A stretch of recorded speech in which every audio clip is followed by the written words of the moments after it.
Hi guys. Thanks to everyone's participation today. Just going to introduce Mark Aarts. Mark and I met each other through becoming Novice Oblates.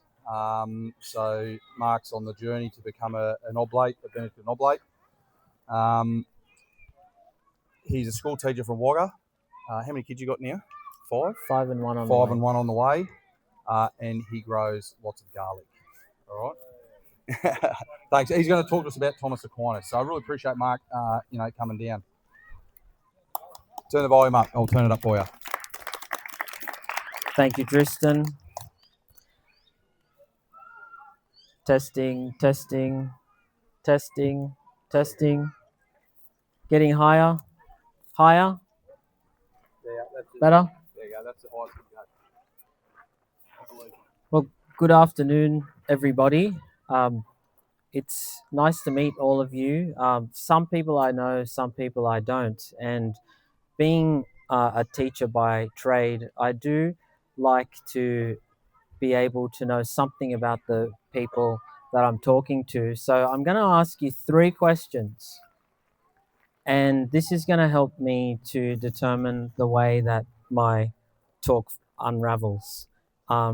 And the 3 questions are related to the 3 parts of the Catholic land movement. The first question determines how Catholic you all are. And this is the question I have for you. Hands up if you've read The Hobbit.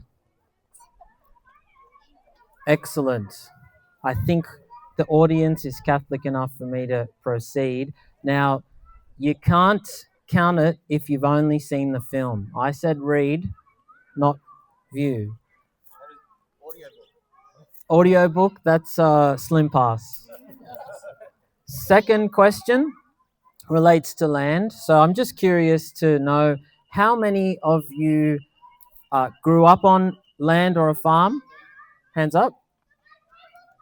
Keep your hand up or put your hand up if you currently live on some kind of land or acreage, whether it's big or small. Even an acre, half an acre, or beyond that. There are some sheepish hands. Don't be shy of half an acre or a quarter acre. I'm just curious to see. And then hands up if you want to, but aren't currently on some kind of parcel of land, but have hopes for it. Excellent. This is definitely allowing me to gauge how this talk unravels. So I should have said the movement part was that last sort of question. If you aren't on land, but you're certainly seeking to do something radical in the world for the sake of your family, then I hope that we're a good match as a speaker and audience. So I'll begin my talk proper, and there is hope because I do believe it's the last of the day. So I hope you're not all talked out, but it's a privilege and a challenge to be the final speaker at the end of a long and sunny day. So there was something that Thorin Oakenshield said as he lay mortally wounded before Bilbo Baggins in his tent, just before he departed Middle-earth. And he left behind the most precious gem in the whole tale of The Hobbit, more valuable than the Arkenstone. This is why I had to ask you the Hobbit question. And it was actually a remark he made to Bilbo. If more of us valued food and cheer and song above hoarded gold, it would be a merrier world. In my imagination, Thorin is Scottish.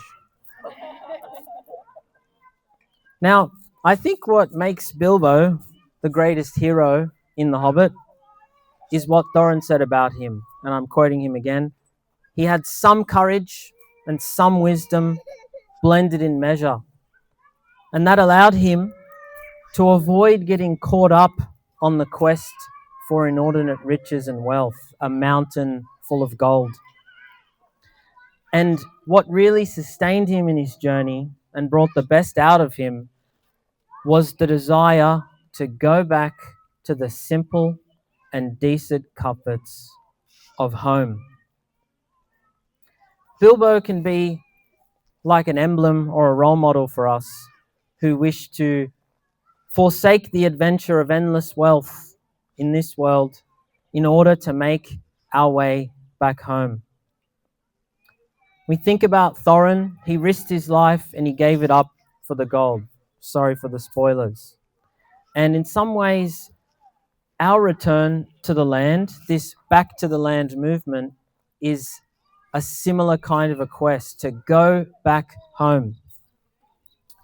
Now, I think the key point that I'm trying to make in this talk, and you'll be the judge of whether or not I succeed in making it well enough, is that when a society destroys the family, it destroys itself.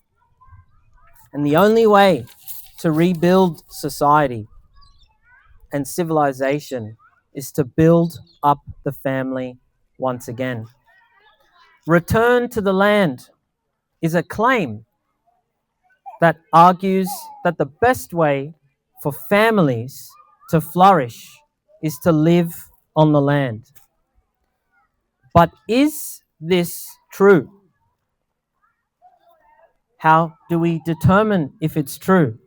Especially for those of us who have not perhaps made a good crack at it, or are failing in it, or aspire to it. How do we know that it's worth pursuing? It's going to take a lot of grit and a lot of determination. Well, one way I think of measuring whether or not it's true is by looking at it in the light of tradition.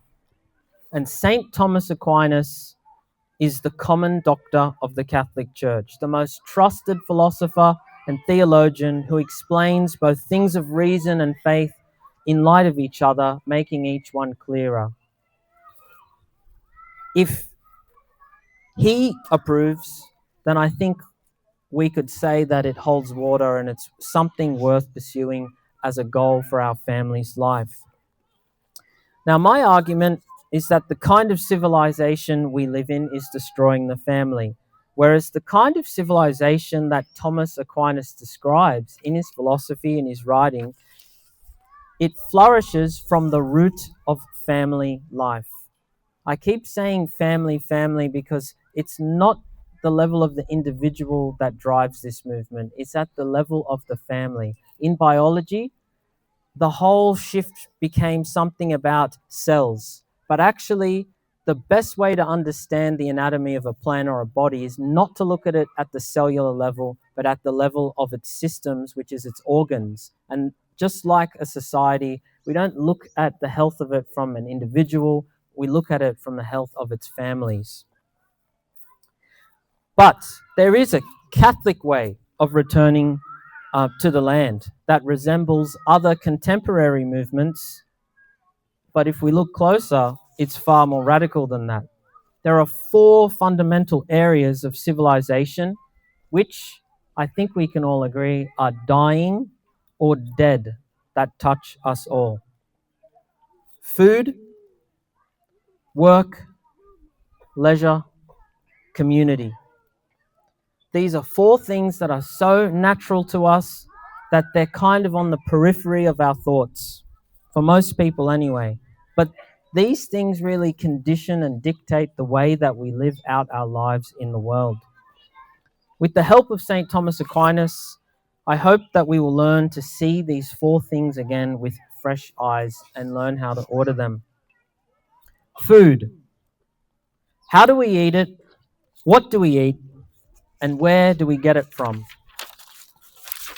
Australia, right now, reflects a global trend. Most families aren't eating together. Did you know that 70% of families don't sit down and eat together? 40% of young Australians eat completely alone. There are 2.8 million households where there's one person living in them, once again, eating alone. There's been a huge increase in solo reservations at restaurants since the scamdemic. It's becoming normal to eat out alone when before it was embarrassing, and so it should be. Why? Because the very words company and companion come from the Latin cum pannis, which means with bread, the one that I eat bread with. What is most worrying is that the vast majority of families across multiple surveys all indicate that even if they do eat together, the family sits in silence, entertained by screens, or the others said that they just argue at the dinner table. One survey reported that 92% of families were distracted by screens.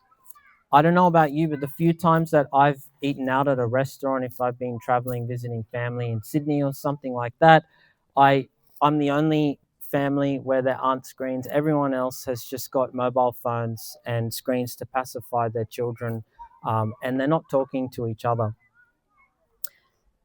Apparently, the surveys report that the idea of a shared meal is under threat because of working mothers and busy after-school schedules. In other words, the conditions for which we prepare and enjoy a meal together have gradually been eroded in this country and the world over.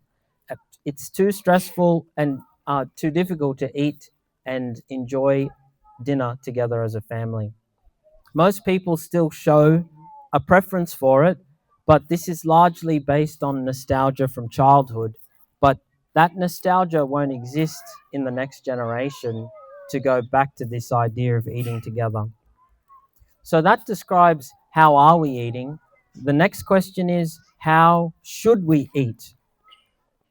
I don't think I need to spell out the importance of the family coming together at least once a day for its chief meal, usually the evening meal, as an occasion of unity, celebration, and conversation.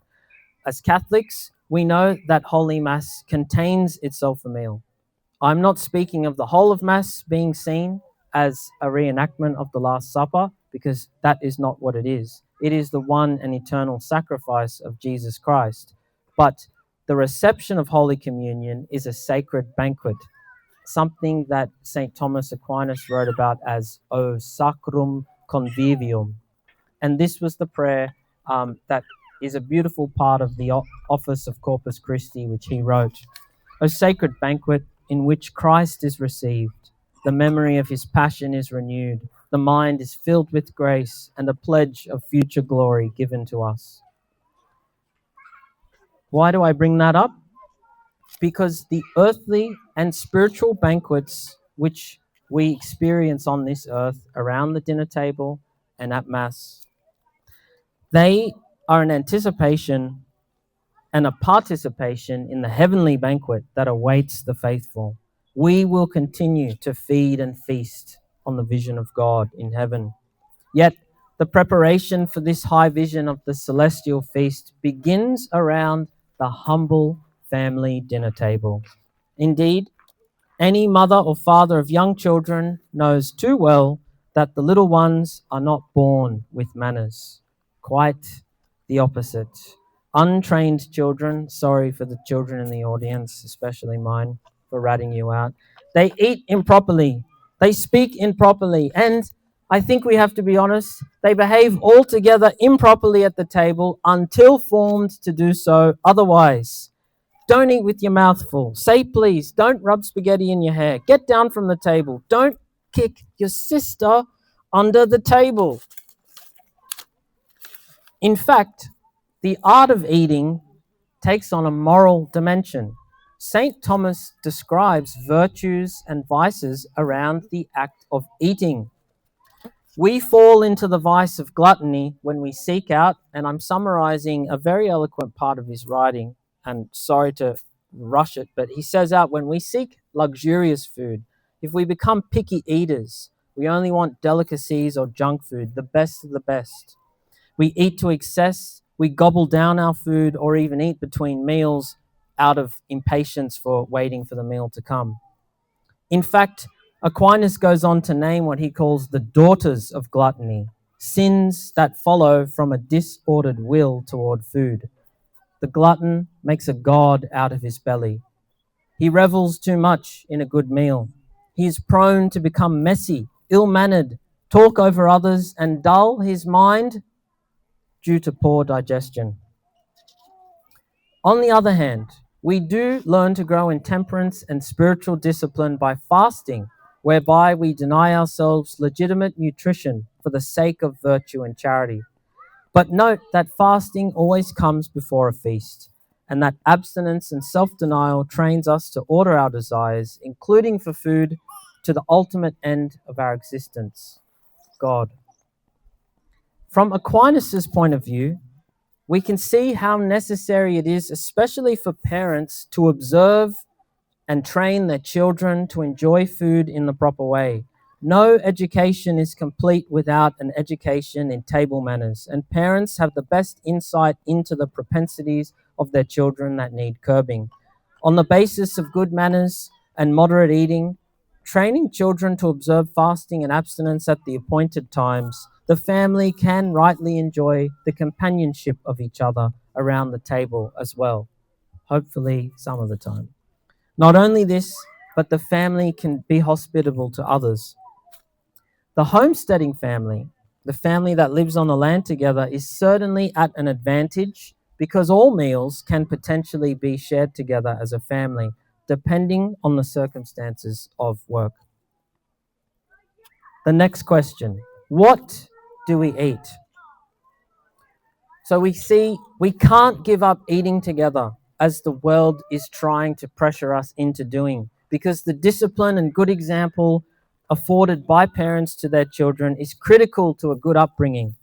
Fussy eating, obesity, bad manners, foodies, awkward conversation at the table, this all comes out of a childhood where people weren't trained to grow out of those habits. Aquinas goes further than this, though, and says how we should eat, and he touches on the topic of what we should eat. I don't mean he's talking about a specific shopping list of foods that we should all eat, but he gives us a principle, a way of choosing the right food. And it's actually when he's talking about abstinence that he gives this. And here's a direct quote from him, who is much more eloquent than I. The regulation of food in the point of quantity and quality belongs to the art of medicine as regards the health of the body. So how much and what kind of food we eat is not a matter of virtue, but of art. And that art is medicine, or what keeps our body functioning. There are two important points St. Thomas makes about this. The first is that we shouldn't overinflate the importance of looking after our diet. In our day and age, health consciousness is obsessive. And it suggests to us that the serving is the one of the body. People are seeking the elixir of youth in this, that, or the other superfood craze. And the proof that we shouldn't be so concerned about exactly what we eat is a quote of St. Augustine that he gives. It makes no difference whatever to virtue, what or how much food a man takes, so long as he does it with due regard for the people among whom he lives, for his own person, and for the requirements of his health. But it matters how readily and uncomplainingly he does without food when bound by duty or necessity to abstain. In getting into homesteading, as many secular people do as well, there is the trap of falling into the mindset of an unnecessary preoccupation with the quality of food. Christians should not be like this. After all, our Lord Jesus himself told us not to worry about what we are to eat and what we are to drink, for it is the pagans who run after all these things, and your heavenly Father knows that you have need of them all. But at the same time, St. Thomas does not altogether neglect the importance of seeing food from the perspective of health. Of course, tasty food is an aid to conviviality. Scarce few would consider boiled chicken and rice a feast. Nevertheless, food is ultimately eaten to sustain the life and health of our body. And if food is to serve this end, we should choose the things which fulfill this purpose.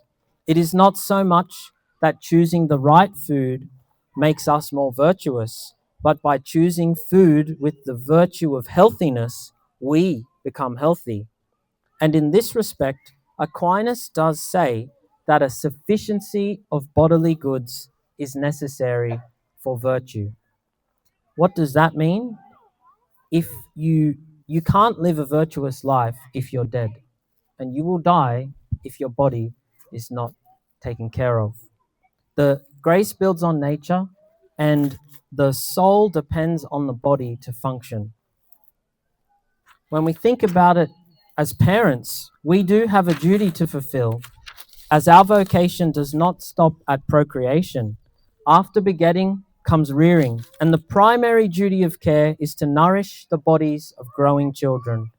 It falls to us to seek and provide food which serves this purpose, and in this light, we fulfill the virtue of justice by giving what is due to those that we bring into this world. Aquinas also speaks of proper self-love, and we should take care of our bodies because we're made in the image of God, and our body is a temple of the Holy Spirit. When we are not artful about the food which we nourish our bodies with, we introduce a disorder which goes against right reason and natural law, and this ultimately leads to bad consequences like poor health, sickness, and premature death. And this really shouldn't be our aim as people or parents. I'm going somewhere with this. It leads to yet another question. Where do we get food from if this is the case? We all know that when the food supply became industrialized, like all industries, it puts profit above every other value. We know that the mass production, complex processing, and far-flung distribution of foodstuffs necessitates a loss of freshness, a need for chemical preservation, and a competition for market share, won by clever packaging and pseudo-magical flavor enhancement of food to fool our eyes and our taste receptors to judge the goodness of food based on its apparent tastiness and presentation. Even while the market demand for more natural and organic foods has led to more availability, the price premium on organic is often prohibitive for many families surviving off the one income. What this comes down to is that we find we are feeding ourselves and our children with food that is tainted by chemicals which are effectively poisoning many of us, or else food like milk, which is totally stripped of its real nutrients by being heated or even superheated to stop from being spoiled during its distribution.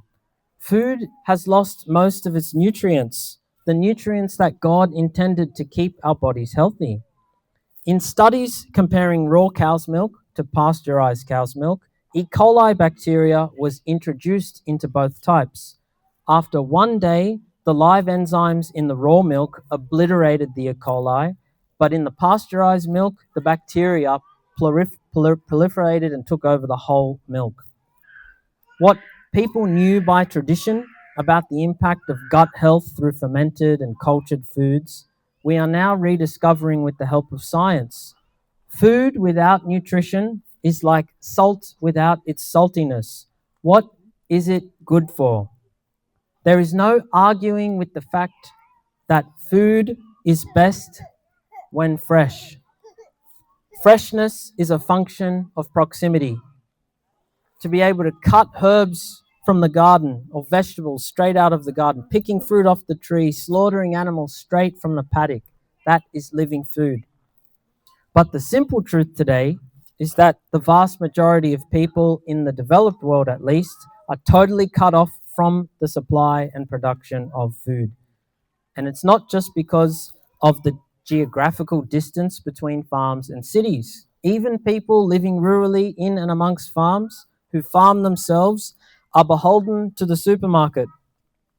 I know someone, I think he's in the audience, who told me that he drives a refrigerated truck full of fresh meat produced in the Riverina to Aldi's distribution center in Sydney.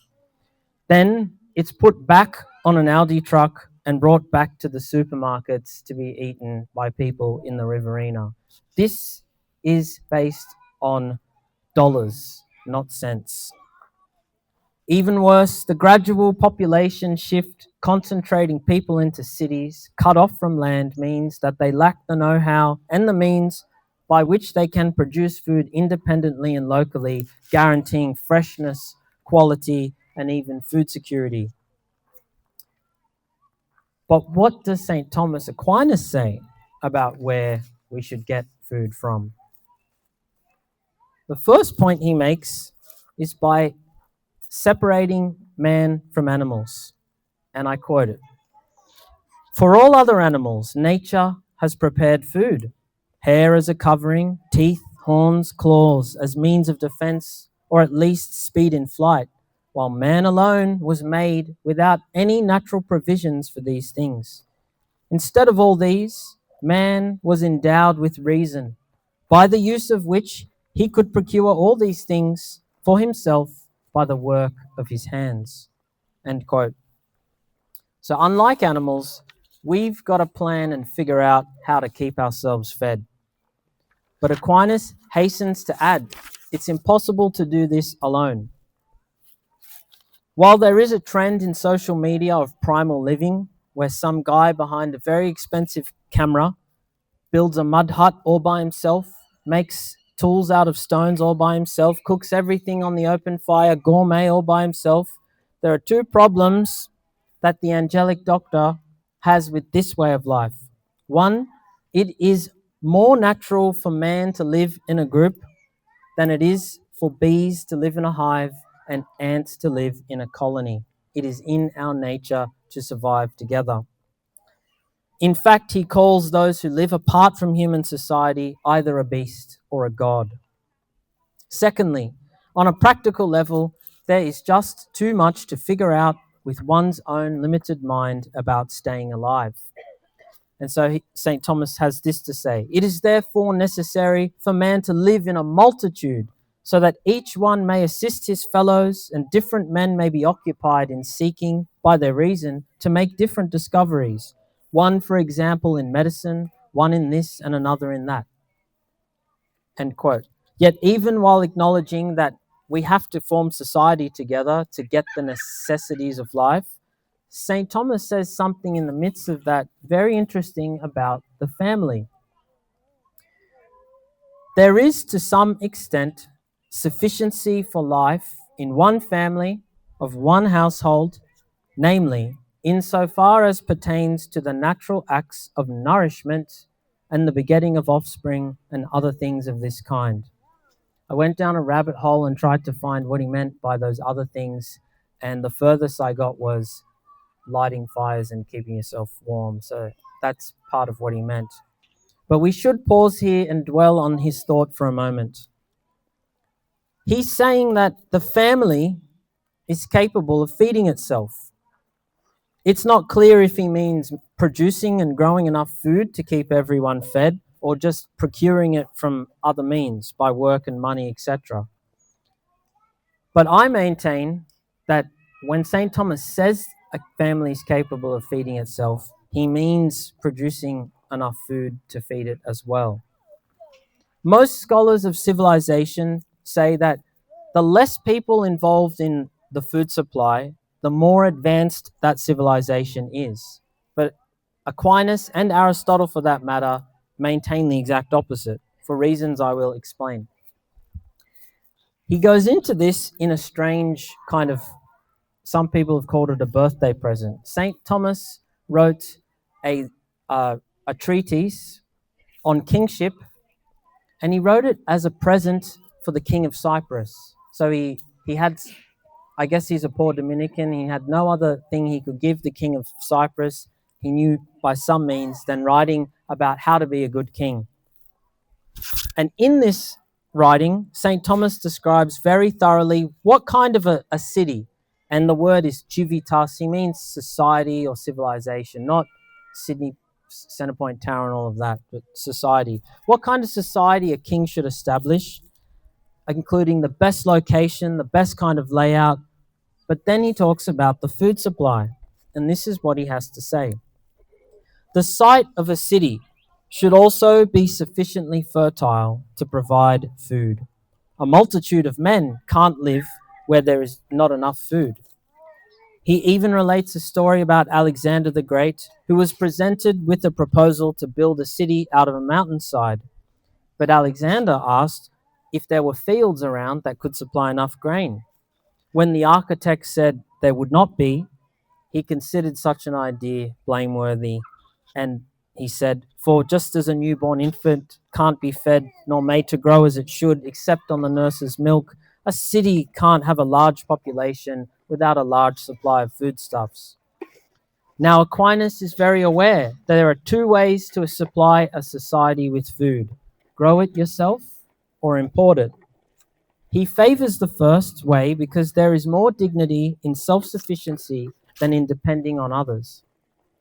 And here's an important part. I quote little pieces of it here and there only because he expresses it better than I could.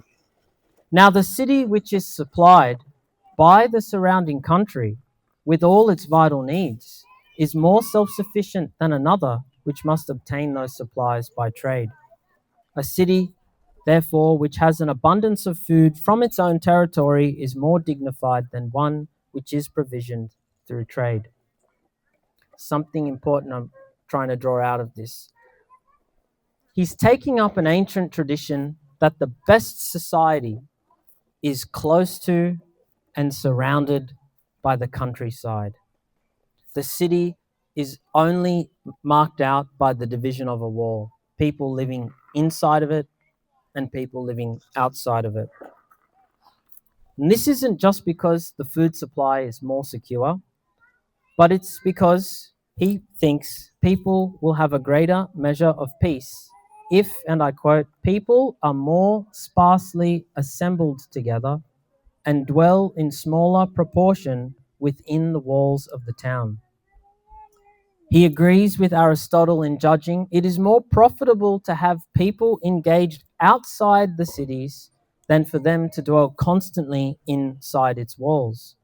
So when St. Thomas concludes that it's better that the supplies of food be furnished to the city from its own fields than by being dependent on trade, he's saying that the majority of the population, made up of families, should be responsible for producing its own food supply.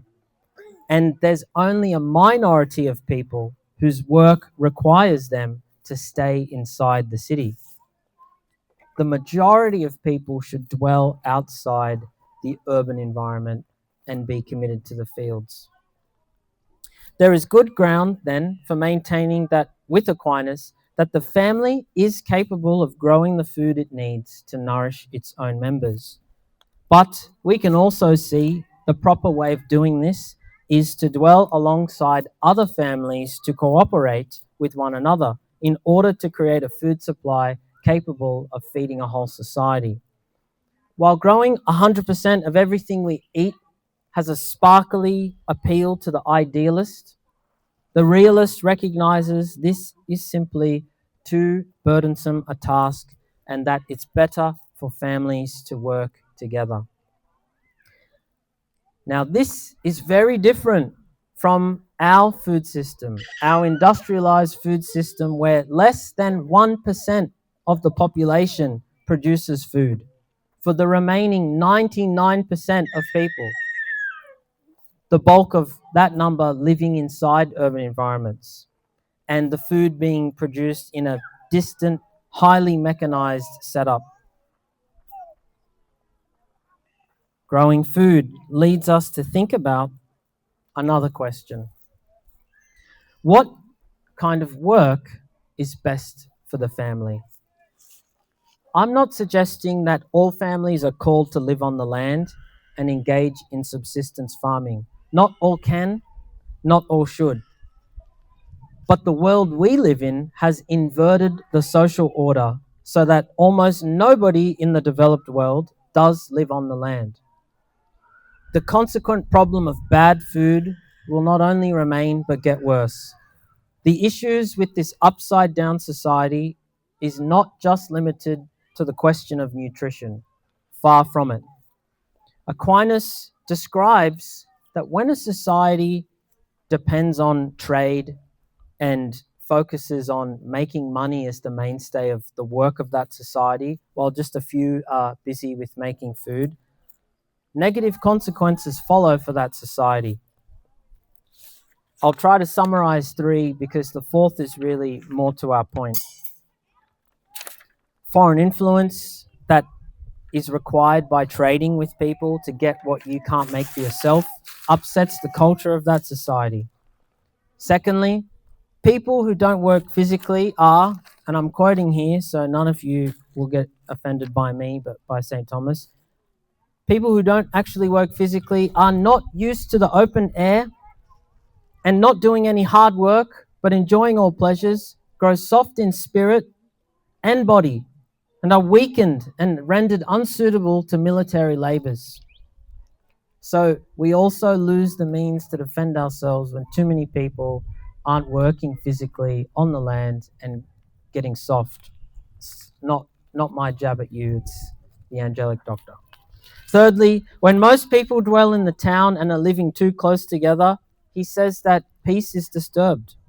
The fourth and final reason, I think, is the most significant, and I'm going to quote it in full. If the citizens devote themselves and their lives to matters of trade, the way will be opened to many vices. Since the foremost tendency of tradesmen, and he means merchants, not tradesmen in the Aussie sense, is to make money. Greed is awakened in the hearts of the citizens through the pursuit of trade. The result is that everything in the city will become venal, meaning open to bribery and deception. Good faith will be destroyed, and the way will be open to all kinds of trickery. Each one will work only for his own profit, despising the public good. The cultivation of virtue will fail, since honor, virtue's reward, will be bestowed upon the rich. Thus, in such a city, civic life will necessarily be corrupted. Another way of making plain St. Thomas's mind is to say that when a society is consumed with the making of money, and people spend all their time having to deal with exchanging the value of things with money, greed and vice will eventually take over that society. A question more to our point, though, is how does living in such a society that's all about making money to survive affect the family dynamic? We've already seen that the pressures on families where both parents are working is bringing the family dinner to the point of extinction. Kevin Ford of the New Catholic Land Movement in America made a really excellent point about this. He said that some people think the trouble all started when mothers left the home to work, and that all society needs to do is to bring mothers back, and the single income breadwinner arrangement will make everything right again. But in point of fact, Ford argues this isn't enough. The problem started when men left the homestead, not when women left the home. Of course, that follows on, but this came first. What does he mean? When society industrialized, families who worked together on farms were pushed off land and moved into factory cities. They initially worked together. Still, the unit of work in society was a family. Whole teams of families, mothers, children, fathers, worked in factories. But the work was so heavy and dirty and dangerous that women and children eventually had to tap out and stay home. So a man capable of earning his whole family's wage by the work of his own hands was given the honor of being called a breadwinner. He brought home the bacon because the rest of his family couldn't. While working conditions have improved since then, the concept of wage work is still very problematic in the main for several reasons. The division of people into the capital class and labor class, something our previous speaker, Joe Suddy, was talking about. That is, people who own the means of production and then those who do not and have to sell their time and effort to survive, has already been heavily criticized by the church since Pope Leo XIII's encyclical Rerum Novarum. Most workers are exploited by their employers because the main concern of people with money is to always make more of it, not the common good of society, not the good of the family. Other popes, like John Paul II, pointed out the moral and psychological imbalance caused in the family when a father is too often absent from his family. Note that he says this absence is not just physical, when dad's off working, but when social and cultural conditions cause a father to be less concerned with his family and their upbringing. I can think here of the heavy stress of dealing with a pressure like a mortgage, debt, and the like. St. Thomas would say the powers of the mind are finite or limited, and the more we're fixed on one thing, earning the money to survive, keep the mortgage paid off, the more it pulls our mind away from other concerns. The church has been very direct, but not very vocal about the solution to these things. How do we get out of the mess? And this has become the basis of the different Catholic land movements since the early 20th century. I'm going to read a longer quote from Rerum Novarum because I think it's sort of the key. I promise if I read this out, you don't have to go and read the rest of it, almost. If working people can be encouraged to look forward to obtaining a share in the land, the consequence will be that the gulf between vast wealth and sheer poverty will be bridged over, and the respective classes will be brought nearer to one another. A further consequence will result in the great abundance of the fruits of the earth. Men always work harder and more readily when they work on that which belongs to them. Nay, I love that word. They learn to love the very soil that yields in response to the labor of their hands, not only food to eat, but an abundance of good things for themselves and for those that are dear to them. That such a spirit of willing labor would add to the produce of the earth and to the wealth of the community is self-evident. And a third advantage would spring from this. Men would cling to the country in which they were born, for no one would exchange his country for a foreign land if his own afforded him the means of living a decent and happy life. If a workman's wages be sufficient to enable him to comfortably support himself, his wife, and his children, he will find it easy, if he be a sensible man, to practice thrift, and he will not fail, by cutting down expenses, to put by some little savings and thus secure a modest source of income. Nature itself would urge him to this. The point of that is that he's saying you might not own land now, but there's one way out. It might be a multi-generational effort, but do what you got to do. Work the job you've got to work, save, be frugal and virtuous, but with that money, buy land. Buy that land and cultivate it and turn it into something that's productive and full of life. And then you'll have security. All of this is perfectly consistent with St. Thomas's political philosophy. I didn't want to say the talk was about that because then no one would have come. But secretly, I've lured you in here to talk about this. And so now you can see why. Which is to say, the church endorses the fact that the best chance of living a decent and happy life with your family is to work toward owning some kind of land and then living off it. Pope Benedict XVI even said in about the year 2006 and repeated the call. The rural family needs to regain its rightful place at the heart of the social order. What? That's a massive thing to say. The rural family needs to regain its rightful place at the heart of the social order. Families living together, working alongside other families, subsistence farming, running small businesses and enterprises. This is the heart of a society. I need to take a moment to qualify this point I'm making. Not everyone is called to live on the land, but it does seem that a healthy society is one in which most are. We haven't dealt with the few, the some, which are called to reside inside the walls of the city. In other words, I wanted to take a moment to say, well, who are the kinds of people that in some ways can look to depend on other families for this life and mission? The ones that don't make the food. And Pope Leo the 13th encourages those people. Those who don't possess the soil contribute their labor. Hence, it may truly be said that all subsistence is derived either from labor on one's own land or for some toil, some calling, which is paid for, either in the produce of the land itself or that in which is exchanged for what the land brings forth. The kinds of work that keep one off the land involve a certain specialization and devotion of time. I can think here, among many examples, maybe, and it's just a general list: doctors, nurses, teachers, solicitors, priests, religious, perhaps.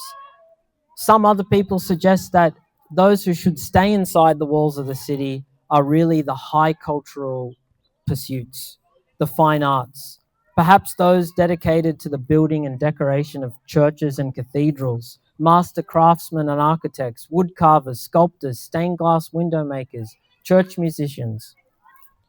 Some things require all the time that you can give them, and those are the people in some way that deserve the support of those engaged in or on the fields. Whether we are called to dwell in the city or out among the fields, it's worth bringing to mind once more that St. Thomas still views the family as the fundamental unit of work, not the individual, the family. He assumes that villages are the next social order up, arising out of multiple families, and then from there, guilds are formed from those villages.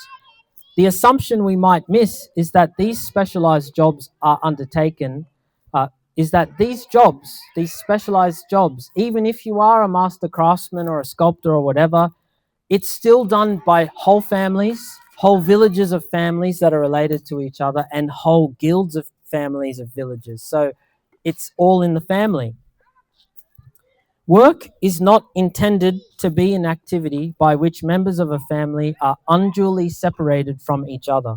Instead, work can be an opportunity for the family to spend time together, extend its time. If it's true that eating together is important because it involves both forming virtue in children and celebrating family life together, how much more true is it that working together provides an opportunity for parents to form and educate their children in virtue? After all, most of the day is given over to work, as Psalm 104 says, "Man shall go forth to his work and to his labor until the evening." For much of history, the trade of the father is the trade of his son. I have heard a saying once from the ancient world: a father who does not teach his son a trade is a murderer. The key point there is that work relationship amongst family members is strong. Some suggestions. For some, a small family business might be the way forward. Others, small family farms. Whatever the case, the natural order of things for much of history, even for 38% of people in the world who still work on family farms in other countries, has seen the family eating together and working together, an order that St. Thomas took for granted. While the division of labor in society is a necessary and good thing, this doesn't always mean the division of the family for that division of labor. Naturally, the idea of the family working together leads to the next question. You can see I like asking them. How should a family rest together? Indeed, in our world today, it seems that family time is identical and normally limited to occasions of relaxation and holidays. The hard truth is, many of us have only part of the evening and part of the weekend, mainly Sunday, to spend time together as a family. In such a case, then, leisure time is arguably one of the most important things that can destroy family and society or nurture the life proper to each order. But we are once again let down by the picture of rest painted by our society. Entertainment, amusement, and vacation are the default ways of spending time together. By this, I mean the passive consumption of media and experiences. After all, everyone is tired from work, from school, to want to do anything. We just want to enjoy something. while there is a certain truth behind the desire to just be instead of to do, there's also a kind of twisting of that truth. It needs to be said first and foremost. If we are too tired to do anything, then don't. The best kind of remedy for this situation is called sleep. I know for parents this can be sometimes hard to come by, but it still remains true that we must revive the body in order to exercise the powers of the soul. But St. Thomas does not view rest as stopping. God rested on the seventh day after creating on the other six, but he did not stop. If he did, the whole world would cease to be. God continues to create every breath of our lungs and every beat of our heart at every single moment. If he did stop, the whole world would cease to be. Rest, instead, is the perfection of our operations. Our being achieves its perfection when it is able to fully exercise its natural powers and abilities in activity. An example: a concert pianist may practice for hours and hours every day to perfect his piece. But once he has perfected that piece, when he plays it perfectly, he is not working, he is resting in the mastery of that performance. In the same way, when God rests on the seventh day, he is resting because he perfected his creation. Proper rest is not inactivity, but perfect activity. And since we're made in the image of God, it means we are made in the image of a creator. And St. Thomas called that creator the artist of artists. That is why creative activity is also a proper use of our rest time. Those things which especially involve the soul but don't tax the body are privileged as human forms of recreation. Telling stories, reading stories together, singing songs, the making of music, the recitation of poetry. These are just some of the time-honored ways of families recreating together that have been largely abandoned for the screen or speaker. When I teach school students Australian history in Year 5, we look at the Bush School and we look at culture of the 1920s in places like this, and the things that families did with each other and with other families was do all of those things. In country outback Australia, dancing, poetry, music, stories. That was a privileged kind of leisure. I'm not saying we can't enjoy these other things. In fact, St. Thomas regards the highest power of man as contemplation, something which Joe mentioned. We were made by God to contemplate him. And in this life, contemplating the face of Jesus Christ is the highest activity of our being, and this leads to our salvation. By extension, the contemplation of beautiful art, music, literature, and creation is a pathway to the contemplation of the truth, beauty, and goodness of the Blessed Trinity. St. Thomas also has something to say about the beauty of nature. And this, mind you, comes from someone who lived in Italy. The place where we live must charm the inhabitants by its beauty. A spot where life is pleasant will not easily be abandoned, nor will men commonly be ready to flock to unpleasant places, since the life of man cannot endure without some enjoyment.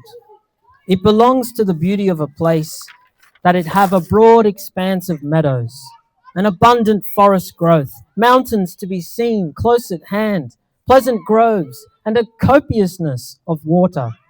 It is best to have a share of these things as a spice of life, so to speak, wherein man's mind may find some recreation. He'd never been to Mathara before. Living surrounded by nature ought to inspire us to imitate nature, which finds an outlet in creative pursuits such as writing poems, producing artwork, or composing music. It has to be said that if we're going to abstain from technology to safeguard the proper use of family rest time, We can't live in a vacuum. We have to replace the bad or the less good with something better. If we are to escape being mere consumers, we should become creators. We need, as they say, to be able to make our own fun. I think it goes without saying that Mass is the ultimate form of rest in this life. And I'll summarize what I was going to say in that the word liturgy comes from the Greek work of the people. And the Mass is a proof as well that the highest form of rest involves a good deal of effort. And this is another proof that really, when we think about resting, like Joe said before, it's not about idling on the couch, as tempting as that might seem, but it involves a kind of activity. And ending on this particular section, just to say that the family that prays together stays together, is worth keeping in mind. I'm on the home stretch. If we think about how a family should eat, work, and rest together, this would be incomplete and incorrect if we didn't ask the last question. How does a family live in community? One of the dangers of the modern homesteading movement is an overemphasis on self-sufficiency. I can grow it all, I can make it all, I don't need anyone's help. Sometimes the underlying motive of this kind of self-sufficiency is to remove one's family from the harmful influence of a corrupt and immoral society. The reverse can also prove true. People can be put off from a life on the land when it looks too far away and isolated from other people. In Australia, the vast distances between urban settlements and rural areas can heighten this aspect.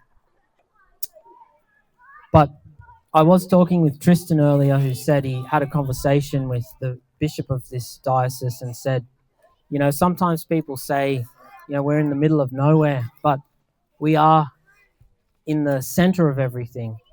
And the fact that so many people have come here today proves that we are in a kind of Middle Earth, to return to that Hobbitish theme. Everything's possible.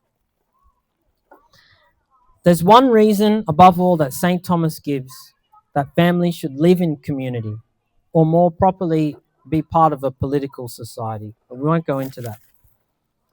The first reason for forming a community I've already mentioned. To produce all the necessities of life, it's impossible without a division of labor across many people living in society. But that's the first reason, not the final reason. St. Thomas, following Aristotle, argues that the main reason families need to live in community is for the sake of living virtuously together. Simply put, virtue begins in the home, but it ends in society. On a spiritual level, the Church has long taught that the family is an imperfect society in the sense of being incomplete. In contrast, the Church is perfect because it contains the fullness of truth and the means of sacramental grace needed for forgiveness of sin and the sanctification of all men. But even the noblest people with natural virtues coming out of their ears can't earn salvation for themselves without the Church. In the temporal sphere, out in the world, there is a level of moral virtue which can only be exercised beyond your own family. And this has to do with the common good. We can understand this better by focusing on what Aquinas says about charity.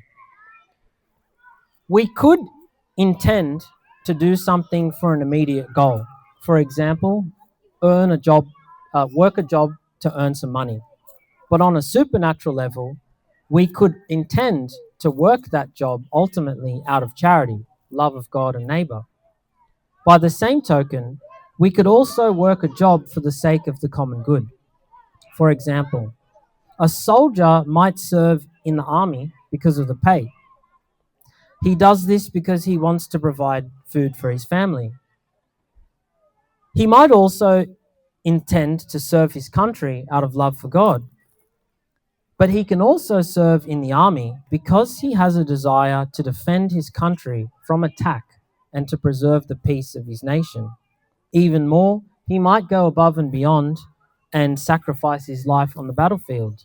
And in such a case, the soldier has perfected a level of virtue that Aquinas calls legal justice or justice. And this kind of justice is ordered to the common good, in this case, the peace of his country. His willingness to sacrifice his life out of the awareness that his country has given him all the necessities of life. Others have done work which he has not had to do. So, out of a just desire to give others their due, he contributes to society by defending his nation. It's not just because he wants to protect his own family from harm, but he wants to preserve all of the goods enjoyed by his countrymen which don't diminish with use. In this case, freedom and peace.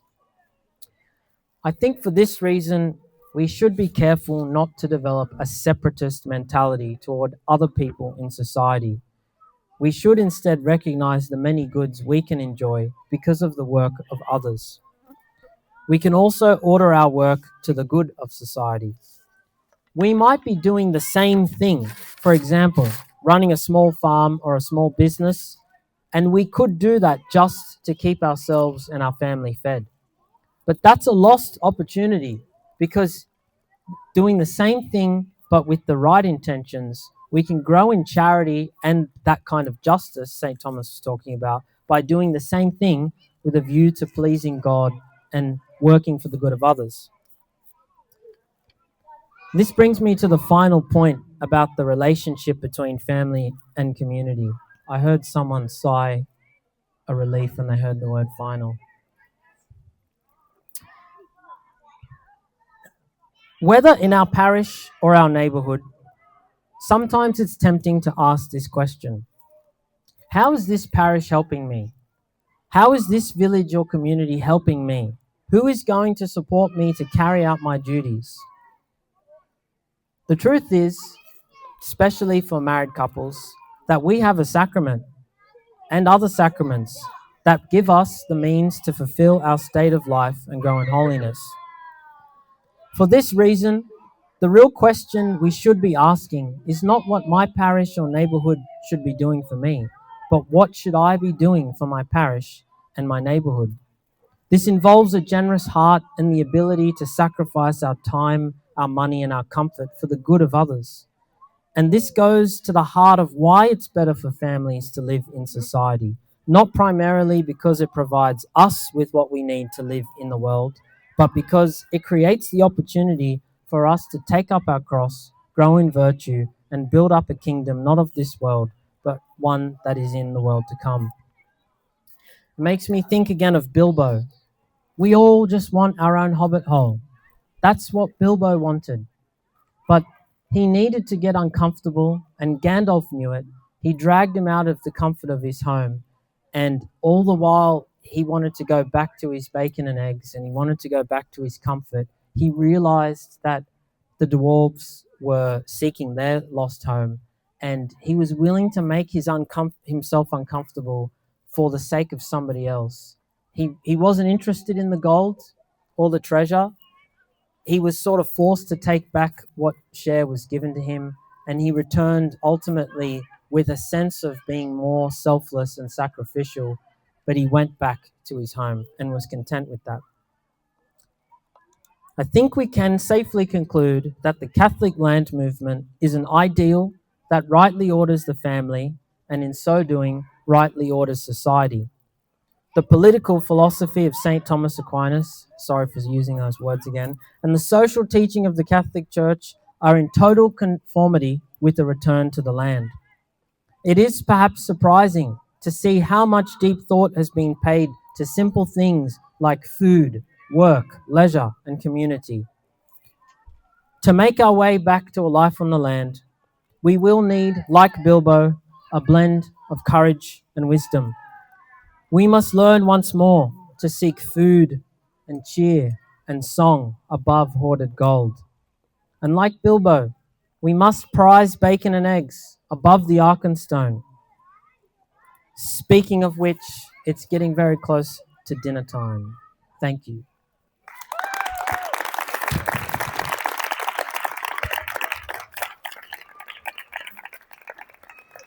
Just,